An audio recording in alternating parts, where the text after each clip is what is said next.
Back in the early days of Facebook, one of the most popular games was FarmVille.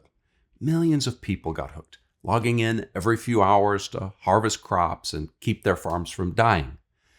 Now, FarmVille may be old news, but the same addictive mechanics are still around today, whether it's Candy Crush, Clash of Clans, Coin Master, or even endless TikTok streaks and mini games.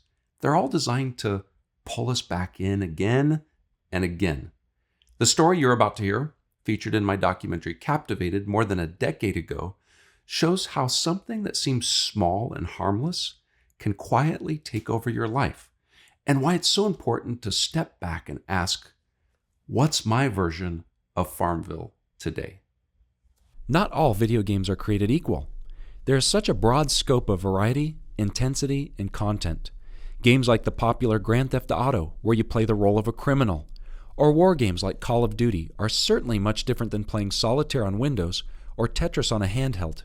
But that doesn't mean that the simple or even silly games are exempt from the potential of being problematic, whether it's playing Angry Birds on your smartphone or FarmVille on Facebook. I spent hours every day playing not only FarmVille, but FarmVille and Zoo World and Yoville and Cityville and Fish World and you name it, I played it.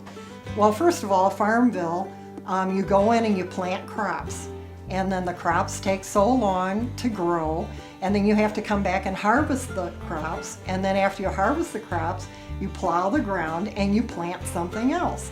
And if you don't return to harvest the crops, they rot.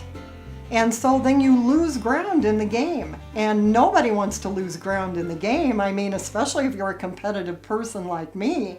And so I figured out early on that if I had a couple of fake email addresses, that I could go to my FarmVille there and gift myself what I needed for my FarmVille.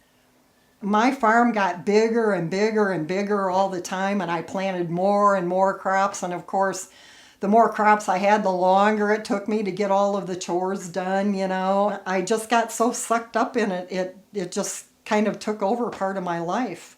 You know, you start out thinking, well, this is just a cute, fun little game, and before you know it, you are so involved in it and so wrapped up in it that you're not paying attention to the areas of your life that really need the attention. I started off with just a little cold, and then it turned into bronchitis, and then that turned into pneumonia.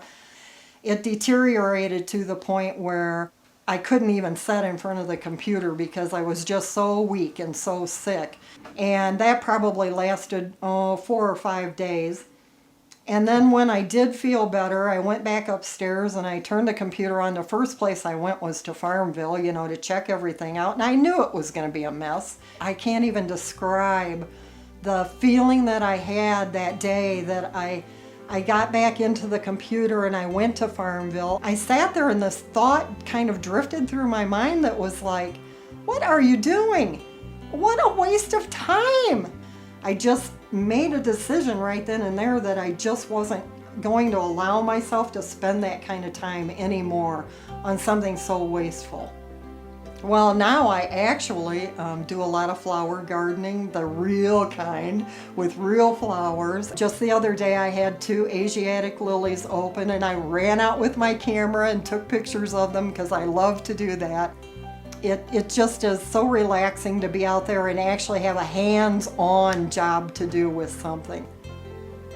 I have a small group Bible study every other Monday at my house, and I really enjoy that. And it just is very satisfying, and I feel time well spent.